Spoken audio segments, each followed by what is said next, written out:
Halo teman-teman warga netizen YouTube Indonesia. Kini kami akan membahas tentang ekonomi kerakyatan. Baik teman-teman, membahas soal ekonomi, 70 tahun yang lalu ada sosok bernama Muhammad Hatta sebagai peletak fondasi Koperasi Indonesia.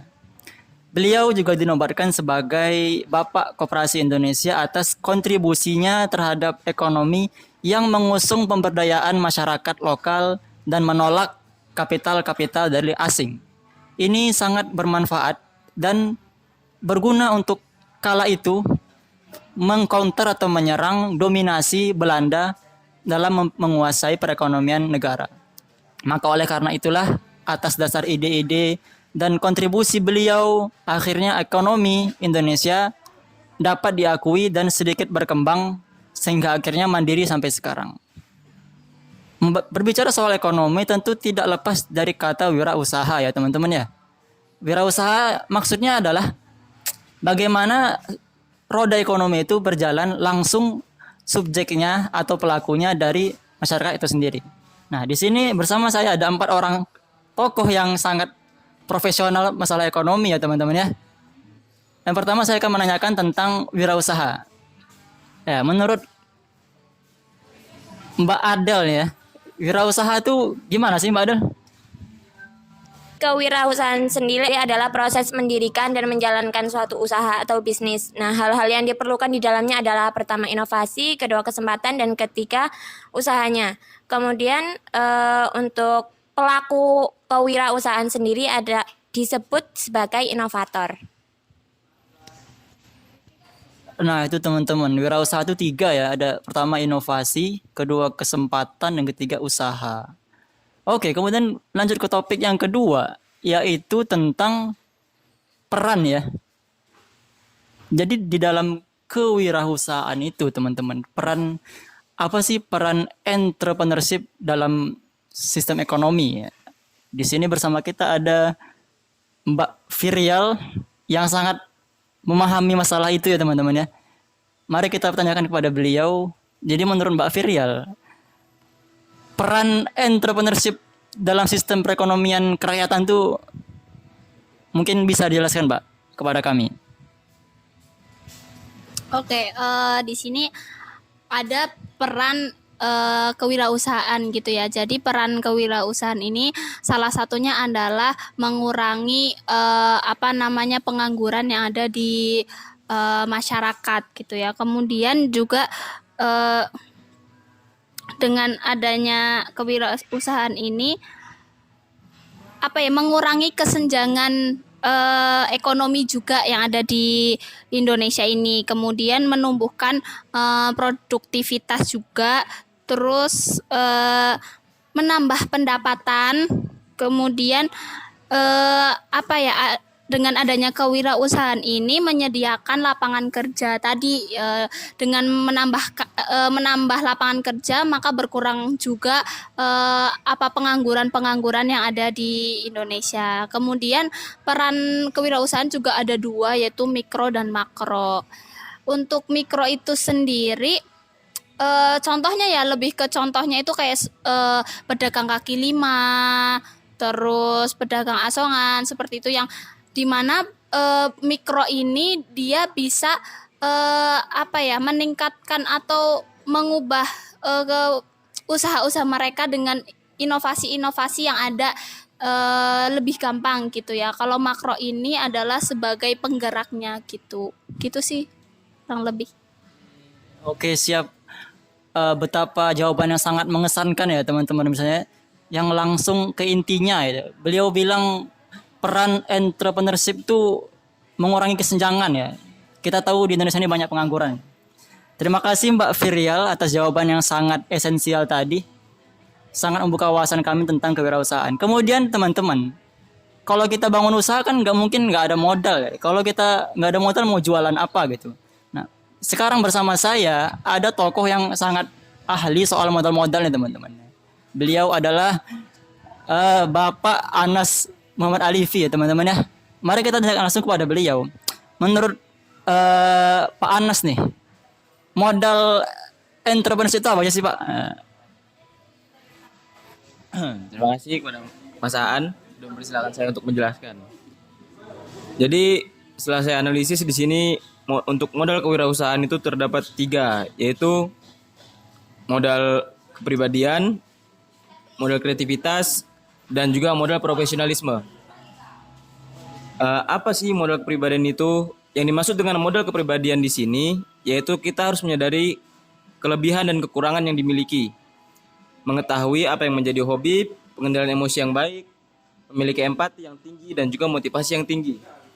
Motivasi akan membantu kita untuk terus bertahan dan berjuang, memahami dengan benar kekurangan dan kelebihan pada diri sendiri, tetapi ingat kita juga tidak boleh tinggi hati atas kelebihan yang dimiliki. Yang kedua, apa itu modal kreativitas? Seperti yang kita ketahui, di dalam bisnis persaingan usaha begitu ketat dan kompetitor pasti memiliki strategi untuk memajukan bisnis mereka masing-masing. Salah satu jenis modal usaha penting yang dapat digunakan untuk bersaing adalah kreativitas. Melalui modal kreativitas, Anda dapat menciptakan sebuah penemuan baru, tentunya yang memiliki nilai orisinalitas dan keunikan yang dapat menjadi ciri dari produk atau bisnis Anda. Yang terakhir, modal profesionalisme. Profesionalisme yang dimaksud di sini adalah profesionalitas dalam bidang pelayanan yang diberikan kepada pembeli dan profesionalitas perusahaan untuk menciptakan produk. Profesionalitas dapat dicapai dengan cara mengerjakan dengan teliti, memahami keseluruhan proses, dan memiliki pengawasan yang baik. Sebagai contoh penerapannya, misal A membeli sekali, kemudian A merasa puas, maka A akan terus membeli dan membeli lagi. Setelah itu A akan berubah menjadi pelanggan yang selanjutnya berkembang lagi menjadi pelanggan yang loyal. Dengan demikian, bisnis Anda menjadi berkembang dan maju karena penjualan terus berjalan. Laba pun dapat diperoleh dengan mudah. Mungkin itu yang bisa saya jelaskan dari modal kewirausahaan. Saya kembalikan lagi pada Mas Aan. Iya, itu tadi teman-teman penjelasan yang sangat detail dari Pak Anas ya. Ya, secara garis besar yang beliau katakan barusan itu tentang modal. Kalau kita ingin bangun sesuatu itu kita harus tahu alasan kuat ya, kenapa kita menciptakan hal tersebut, yaitu kenapa modal alasan tersebut salah satunya adalah motivasi. Dengan dari sana kita bisa menciptakan produk yang tepat untuk lingkungan kita dan dibeli dan dimanfaatkan sehingga roda perekonomian berputar secara maksimal. Nah, di bagian terakhir ini tentu setelah kita membahas ya bareng-bareng tadi berempat tentang kewirausahaan, tentu terakhir apa nih kira-kira yang akan kita buat ke depannya? Karena kalau cuman membahas doang semua orang bisa ya, tapi mengeksekusi itu nggak semua orang bisa. Salah satu faktor atau modal untuk mengeksekusi itu kita harus punya mimpi ya teman-teman semua. Nah, sini saya akan tanyakan kira-kira nih, menurut Mbak Dila, jenis usaha apa yang kira-kira bisa kita semua gunakan dan berdayakan untuk meningkatkan perekonomian kerakyatan di Indonesia? Bagaimana Mbak Dila? Oke, mungkin kalau untuk jenis usahanya itu yang insya Allah jenis usaha yang insya Allah akan kami geluti pastinya yang pertama yang dapat membuka lapangan kerja untuk banyak orang. Lalu yang kedua bisa mengangkat kearifan lokal ya teman-teman. Kayak contohnya bakpia Jogja. Kalau kita dengar bakpia pasti mikirnya ke Jogja gitu kan. Nah terus kayak apa ya, batik. Nah orang batik kalau dengar kata batik apa sih yang apa? Pasti kalau batik nih ke Solo ya kan, bener kan? Nah kalau kayak ini Bika Ambon, coba deh teman-teman tebak Bika Ambon tuh dari mana? Bukan dari Ambon tahu? Gak tahu ya? Pada nggak tahu nih. Dari Medan, Sumatera Utara. Bukan dari Ambon. Ya nggak tahu sih kenapa dinamakan Bika Ambon ya, nggak tahu ya. Tapi pada akhirnya semua itu akan mengarah pada kemakmuran masyarakat dan bisa menumbuhkan kekuatan modal bagi masyarakat ya. Mungkin sekian dari saya. Oke, nah itu dia teman-teman, jawabannya sangat mantap sekali dari Mbak Fadila ya. Yang saya tangkap ya dari jawaban Mbak Dila tadi, jenis usaha yang bagus itu adalah yang mengangkat kearifan lokal dan menggunakan pemberdayaan dari masyarakat lokal itu sendiri. Jadi mengangkat gimana ya, maksudnya itu tidak terlalu dicampuri oleh modal-modal asing sehingga kita bisa mandiri dan berdaya di kaki sendiri alias berdikari.